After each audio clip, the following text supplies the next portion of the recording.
Good morning, Prof. Good morning, Rufai. You know, we bandy a lot of words around in our country, and they really mean what the originators of those words intended when they were coming together. What happened on the 25th of February cannot by any stretch of the imagination qualify as an election. And I speak to the way INEC systematically stole the right of the Nigerians, and the Prof broke every word that he gave to Nigerians sometime last year. I remember that press conference where he famously touted the prowess of INEC and the sanctity of the election conducted based on beavers. He then went on to tell us all about the high rev and how we will be able to view our results in real time. But there was something interesting. Every time I've had to listen to that speech again this morning. There is something very interesting about that speech. He kept referring to the right of citizens to the sanctity of their electoral choices. The word citizen kept resounding. Every time it spoke to citizenship. And I have argued strenuously, not only on your show or your platform, but severally in books. I have said that Nigerians are not citizens.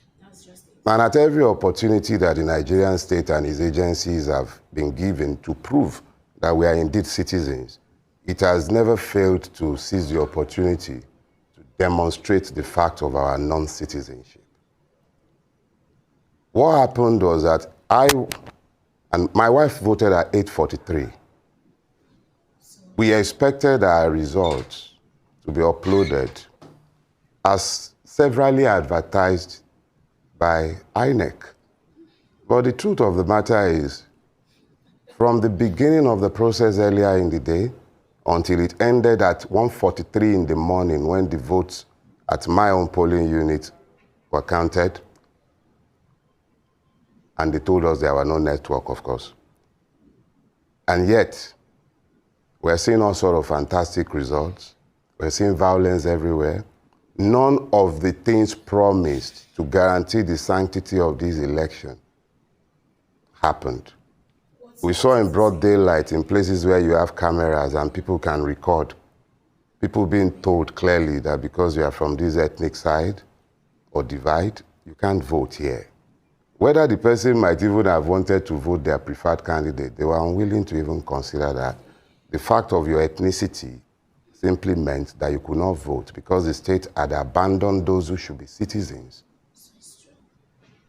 to those to whom it has subcontracted the governance of the state. And you see the police standing right there, not saying a word in protection of those who should be citizens. Let me be clear. I am going to be 55. I've seen a few elections. The closest I've seen to what they are calling election right now was the 1983 election. I will tell you this, and I reiterated as much yesterday at the press conference. We gain nothing by violence.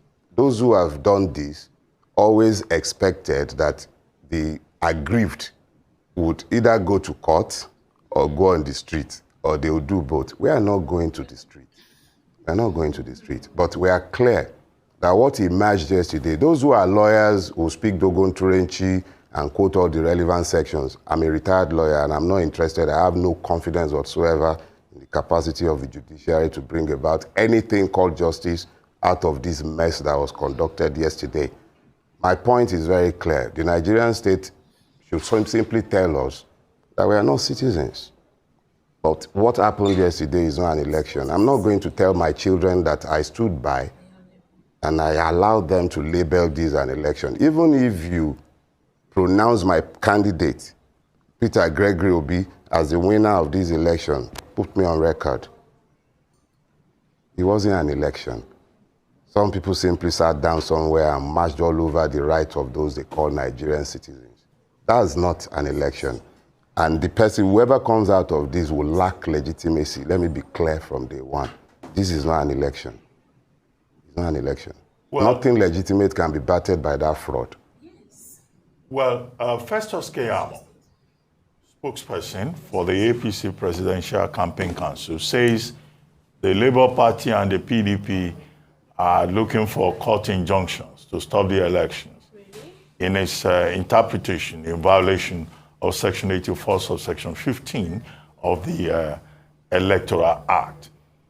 Meanwhile, Balogun Akin-Oshintokun has said, should there be street protests, nobody should blame the Labour Party. Previously, the same Keyamo had accused the Labour Party of trying to incite Nigerian youths to reenact NSAS, to have NSAS 2.0 in this regard to protest against the process that you have described as lacking in legitimacy.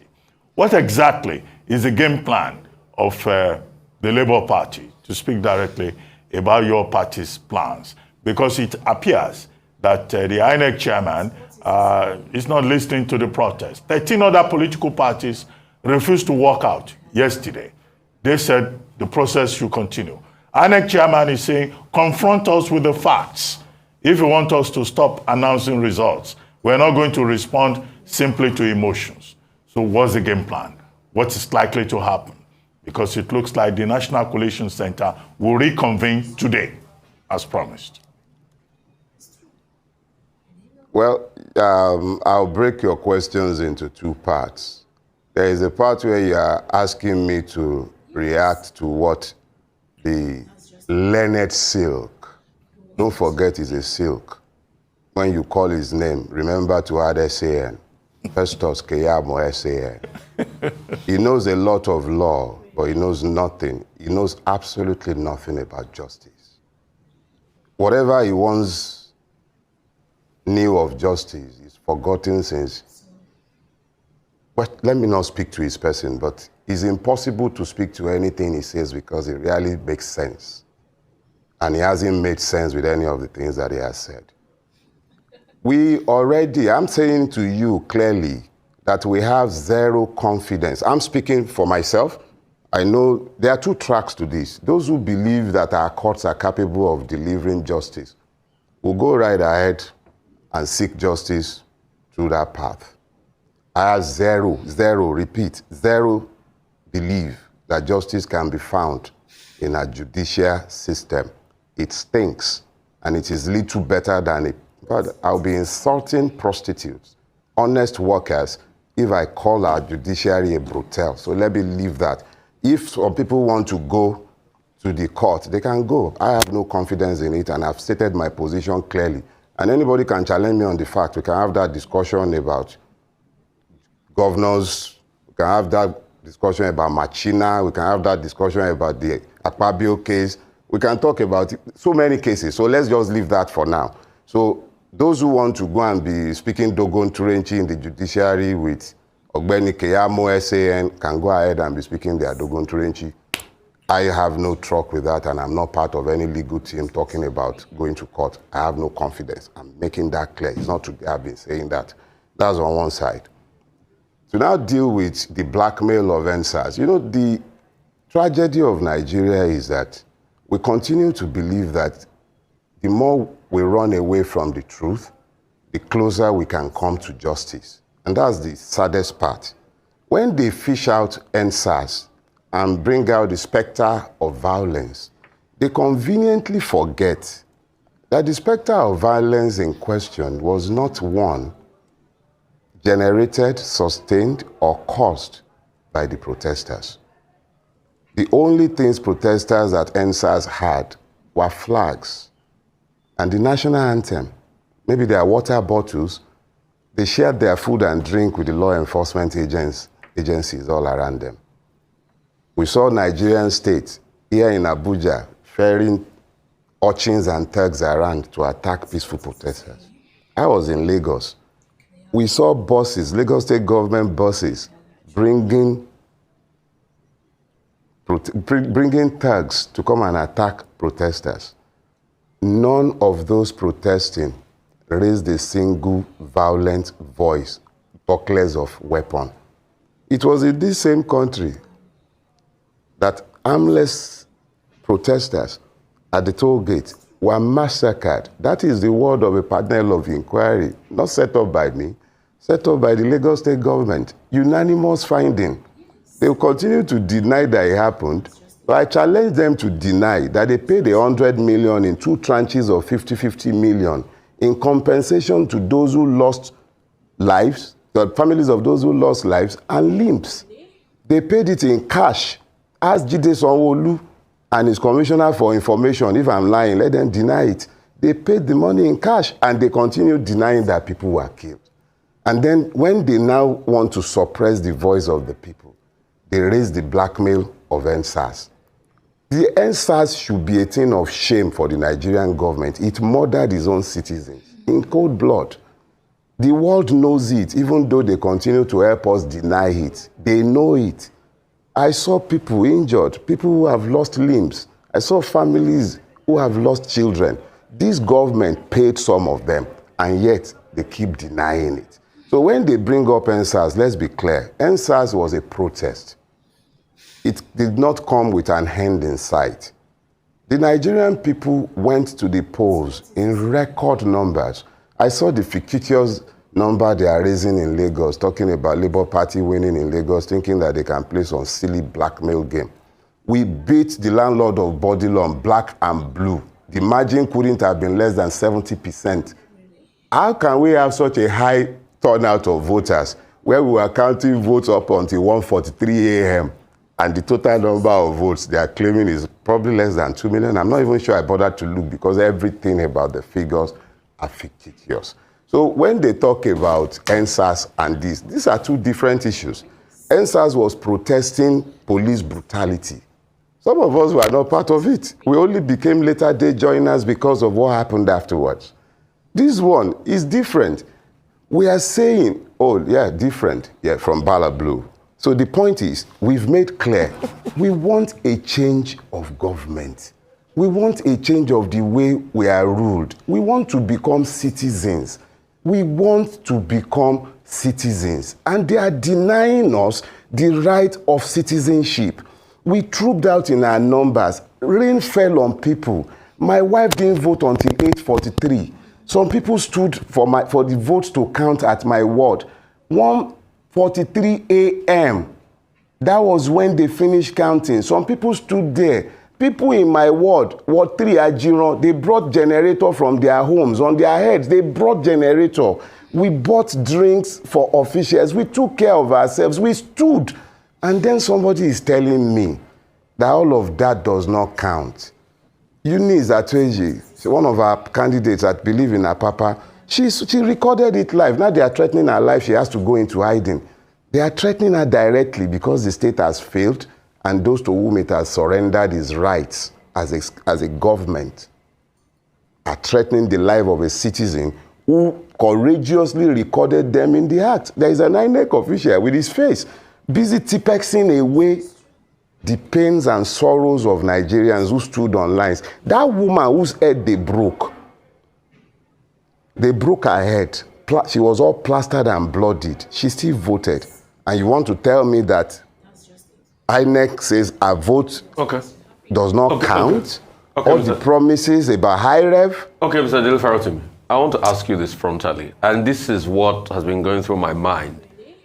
When you people made your case at the Collation Center, INEC said, give me facts of what happened. But nobody, even the PDP, has not been able to present facts. Can you guys, I'm sure you have collation centers all over the country, your own personal collation center, you have all the results spreadsheet from all the wards. I'm sure you have a network of agents everywhere in the country. I'm sure you have all that data. Can you please give them the facts of the matter to make a good argument? Because the argument I'm seeing on the floor is, oh, INEC should paste the polling units. Can you go one step further to give them the fact, to fulfill all righteousness as regards this? Rufai, my people in Oyo, and I thank my dear grandmother, she used to have this proverb. She says, Alabon Obini Oyo. That's when it's talking about somebody asking a question that you already know the answer to. The second one is, she says, Ejo adìẹ fẹ́ rò ní court adìẹ, aáyán fẹ́ rò ní court adìẹ. Exactly what is the cockroach going to say in a court presided by hen? There is nothing he says that he would not be found guilty. I just told you. There is zero. I just repeat, zero confidence in the capacity of the Nigerian judiciary to do its work. But some people have elected to take the legal part. All those facts to which you speak would, of course, constitute part of the cases that will be taken before the court if we came to that. But I am explaining to you that there are two angles to this. This is not a legal matter. It is a political matter. The citizenship of a person is first political before it becomes legal. The state must first of all decide whether I am a citizen. And it was in recognition of that that the professor at INEC, who cannot conduct any free and fair election, by the way, that is the only reason the man came to Nigerians. He came before you. I wish you would even play this tape. The man came before the whole world and he told us, he said, we will upload results from the polling booth.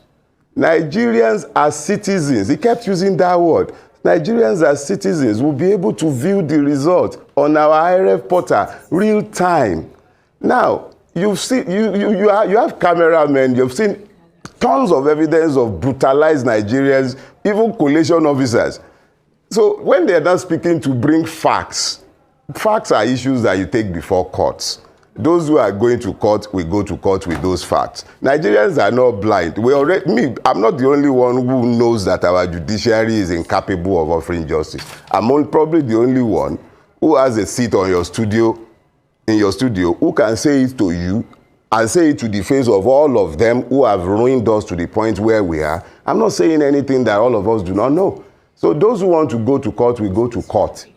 We have no problem with that. And if you remember, I've said repeatedly, we are not calling for protest. We are simply saying that when a thief has carried something bigger than it, the home owner needs not panic. Just sit down there and let it carry what it cannot carry now. You want to carry something that requires you asking me to open the door, and I'm sat here with superior firepower. My firepower is my assertion of my citizenship. Okay. I am a citizen.